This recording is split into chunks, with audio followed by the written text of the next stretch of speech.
Hello, everyone, and welcome into Three Putt Golf Show. I am your host, as always, Victor Herrera. We are presented to you today by, of course, Legacy Maker Sports Network. We have a contest going on today for you football fans out there. Go follow our socials, follow the steps, and we will be presenting a $25 gift card to whoever can follow them steps correctly and pick the most picks out of the first round of the NFL draft correctly. It's $25. I mean, who can't use that right now? So go check us out and be sure to like, subscribe, and follow the steps to be entered in this giveaway. What an exciting week last week was. At the Zurich Classic in New Orleans, TPC, Louisiana, such a beautiful golf course. The second week in a row that we've got to see alligators on the course. And this time there were players that treaded the waters very ever so closely, but luckily did not have any severe run-ins with these alligators. There was times where the players did have to back off and kind of wait and just sit there and wait out an alligator and allow them to cross the fairway into the lake, as you would say, where they live, obviously. But it was such a beautiful tournament. It's always fun when you get these new style tournaments. You know, week in, week out, we always get the traditional 1 versus 1. You are against everybody, and like you're going to win the tournament. It's about where you score. But then you get like the World Golf Championships. And then you get into those and it's bracket style, 1 versus 1. You got to compete against this guy head to head. And those are exciting. And then you get to the Zurich Classic, which not too long ago got switched into a team event. And now you're seeing these guys get teamed up. And it's exciting because for some of the ones that may not be able to have a chance at winning later, I mean, everybody's given a chance. Everybody obviously is at that level because they can play at that level. But, you know, there are some guys that just haven't found it yet, haven't gotten that stride. Well, this is a good tournament for it. And I like it because there were 2 different teams, 4 individual players who were searching for their first career win. And they were atop the leaderboard going into the final round. And it's those type of things that make this really special because you're going to win the championship belt, kind of what John Daly and his son won whenever they won the father-son, and how our winners, Patrick Cantlay and Xander Schauffele, when you win that. But then you also get the FedEx points, which is huge when you get into the playoffs. And then on top of that, you get the money and you get exemptions in the future tournaments. You get spots already guaranteed because of that win. So it's nice to see other people get a shot. But it was an amazing tournament. Like I said, all sorts of different turns and challenges presented itself at TPC Louisiana. And it was an all-around beautiful place to be. And I certainly wish I was there. So to recap, Patrick Cantlay and Xander Schauffele. Patrick Cantlay the week before, losing in horrendous style to Jordan Spieth on that horrendous bunker shot, but all the missed putts. They came ready to play. And they were a team I necessarily didn't have on my radar, mainly because Xander Schauffele hadn't played great as of late. And Patrick Cantlay, after not hitting those putts how he needed to win the RBC Heritage, it didn't seem like it was going to get done this week. It didn't seem like they were a team to even really consider. But they set records, and that is huge. That is huge in the game of golf, whenever you can say any record, but the way they did it was just so effortlessly. So like I said before, you have the best ball and then you have the alternate shot.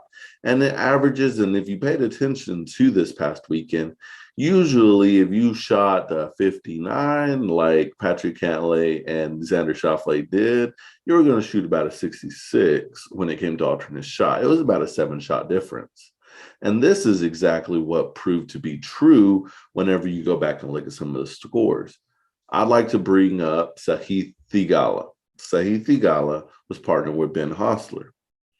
They were 7 under after the first day. It's like, wow, it's not a great day, Not like Xander Schauffele and Patrick Cantlay just broke a record on, but it's a solid day. Well, the next day, on alternate shot, you finish even par and you do not make the cut. Actually, I think they finished one over. You do not make the cut. It's that drastic in the amount of strokes it takes, because now you are playing somebody else's bad shot and you're not getting the best lie. I mean, if both of you have a bad hole, then it's going to hurt you. It's going to hurt you a lot. But these guys were clicking. These guys had everything going for them, and they not only set the 59 stroke in round one record, they set the 54 hole lead record, and they hit the 72, the whole tournament shot record, while shooting a 259 strokes. I believe that beat the previous record by 3 or 4 strokes, but they now hold that title. They barely came together as a team as of last year. Last year was the very first time this duo between one another had actually come together and make a team. And, you know, if you go back to last year, Cam Smith and Mark Leishman actually won the tournament. They were the ones to reign victorious and were the defending champions. They weren't nowhere near as far as Billy Horschel or Sam Burns in this year's tournament, but they were still in somewhat contention. They were still a very tough team. But last year, Patrick Cantlay and Xander Schauffele only finished tied for 11th. So that goes to show anything can happen whenever you get two guys together that feel that they can play to the level that they had played in the past, but they aren't quite playing there. And that's exactly what we got this week. I mean, like I've said, Xander Schauffele had missed some cuts. He wasn't really looking like the Xander Schauffele we come to know and come to expect. I mean, if you go back to the Masters, a lot of people had him as a favorite, and he didn't do anything. And like I said the week before, Patrick Cantlay had him as my favorite, and he choked again. So congratulations to these two guys. You know, it's Patrick Cantlay's 7th career win on the PGA Tour, and it now makes Xander Schauffele his 5th career win on the PGA Tour. Like I said, Billy Horschel and Sam Burns were the experts' picks running into this tournament, and kind of fitting that I said running, because they finished runner-up. They were second.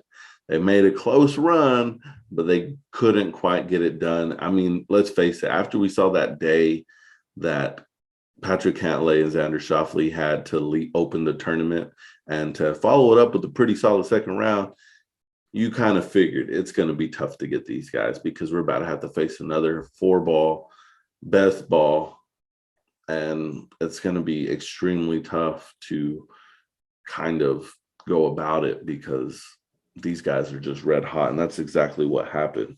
My pick, a Zurich ambassador, Colin Morikawa, and his teammate Victor Hovland didn't do as what I was hoping that they would. They finished tied for 29th. You know, during the alternate shot, that's where it showed. I mean, these guys, they don't have enough of their game in right now to where they could make up strokes during the alternate shot. They were definitely the one where you saw them go from like 7 under to even par on the alternate shot, because they just couldn't counter. I mean, Colin Morikawa the first day completely saved the team, and then now you're alternating your shots. You can't. And I want to say this, the thing that's really tricky about the alternate shots isn't just that you're playing somebody else's bad ball. I mean, you get up there and you're playing around the golf. Nobody likes sitting and waiting. Nobody likes waiting for the group in front of you. Nobody wants that. Well, think about it. You hit one, you're going to watch your partner hit this one, and then you're going to go back up there and hit. It's hard to find a rhythm, and that's what makes it challenging. Regardless of what level you are, a weekend warrior or professional on the PGA Tour, it's extremely challenging. And it's kind of nice to see as a weekend warrior, because these guys are struggling just like you do with your group of buddies. There's no different. You know, like I said, before I switch off of the Zurich Classic, it's a beautiful event. It's a beautiful venue. It's a fun event.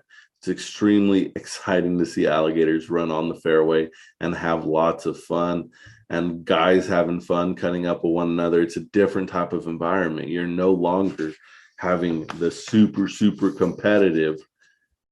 You are somewhat able to kind of have some fun with this. And, Scotty Scheffler, world number one, returned from his Masters victory with Ryan Palmer, and they did not do as well as anticipated, but they still were able to make a strong showing. But be on the lookout next year for the Zurich Classic, is hands down going to be another one you're going to want to see, and another one that is going to have you on the edge of your seat till the very last end, because although Patrick Cantlay and Xander Schauffele won, it was a wire-to-wire win with Burns and Horschel, and it made for exciting golf for everybody involved. Now going over to this week, the Mexico Open at Vallarta, Mexico, at Vidanta. It is going to be such an illustrious event.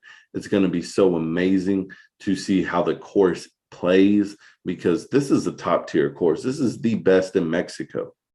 These are the guys that are going down here. And yes, I mean, everybody wants to go to Mexico on vacation, but these guys are coming down here to win. And this is a golf course that is going to get some guys going who haven't really been going as of late. Some of the notables in the field are John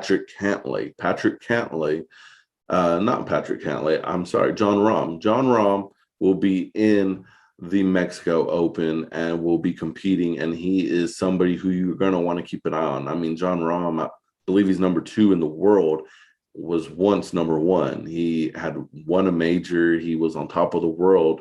He still can play that way, and he's going to want to get that win as a father. He's going to want to put himself in the position that Jordan Spieth did this past 2 weeks at the RBC Heritage. A couple of things about this tournament. There is a $2.3 million purse. When you think about that, kind of crazy to think about. $7.3 million purse. Winner's going to get $1.3 million. So whoever walks out of this tournament a champion is going to win the $1.3 million purse for the first place. And what a payday that is, to play golf and to go out there and compete. That is a well-deserved payday. Now, there's a couple storylines. Carlos Ortiz is a Mexican native, along with Abraham Ancer. I've talked about Abraham Ancer. He now lives in San Antonio. He's from Mexico. He is one of 4, I believe, that are playing in this tournament that are from there. And Carlos Ortiz will also be playing with his brother, Alvaro, I think is his name. And they are going to be playing against each other this week. It's quite exciting. Going to have a little family rivalry there. On top of that, you have 4 combined Mexican players playing in this tournament, which is going to bring great pride to the country. A lot of people that are going to be really getting behind them guys and rooting for them. But this is an interesting stat. So since about 2014, the best to have played at this tournament, the top 3 to have played and finished under par, and what their total score is under par, belong to 2 Mexican nationals who are playing there this weekend. Number 1 is going to go to Justin Thomas, an American, a very good golfer, an extremely good golfer, who has always kind of put, what's the next step? What's his next step? And we're like, hey, when you're going to get a major? He's somebody who's in talks about winning a major. He's at that level in his game. But then he's followed, and Justin Thomas has scored a 90 under par while playing at the Mexican Open. And second, you have Carlos Ortiz, who I just mentioned is playing with his brother. Carlos Ortiz has had an 83 under par since playing that tournament. And third, Abraham Ancer. He's had 78 under par. Now, these guys have everything in their book to take over that top spot from Justin Thomas this weekend. They know the course well. They go back and play family. They go back and see family and play that course, so they know it really well. They've already played it so many times. Now, if they're willing and able to capitalize on that, it's left to be seen. But these guys in a position to definitely overtake that and become two nationals of Mexico to score the lowest in that tournament. And it's pretty easy as to why Abraham Ancer is somebody who you're going to want to look out for during this tournament. For this golf course, it is a par 71 at 7,456 yards. So therefore, it's going to play pretty long. It's going to be long for these players, which is why it's going to really help who I am picking to win this tournament. And here it is. My pick for the Mexico Open is none other than Tony Finau. I'm going with Tony Finau because I feel it is his time to come out of this slump that he's been in ever since he got his first win. And this is the time to do it. He's played extremely well here before. He can get it done. Now, I would like to call Abraham Ancer my dark horse, but I won't. But I will tell you he is my number two. I think he has what it takes to win this tournament. It's going to be if anybody gets in his way. You know, there's a lot of more seasoned guys on this tour that kind of know how to handle different situations better. So if Abraham Ancer can really hone in and keep a clean head throughout this tournament, he will have a really, really good shot at winning this tournament. I wanted to pick him. Don't get me wrong. I really did. I just feel with where Tony Finau is right now, because he is coming to this tournament after taking 2 weeks off. I mean, you go back to the Masters, aside from his eagle putt in his final round, there really wasn't much to celebrate about the end of that tournament. He really wasn't playing where he wanted to. But having 2 weeks off, I believe he will come back strong and he will be ready to win this tournament. And I honestly feel he can win this tournament. He's in a position where his golf game can be at that level after them 2 weeks off to where he can solidify his name as a Mexico Open champion and a two-time winner on the PGA Tour. That is what he is going for.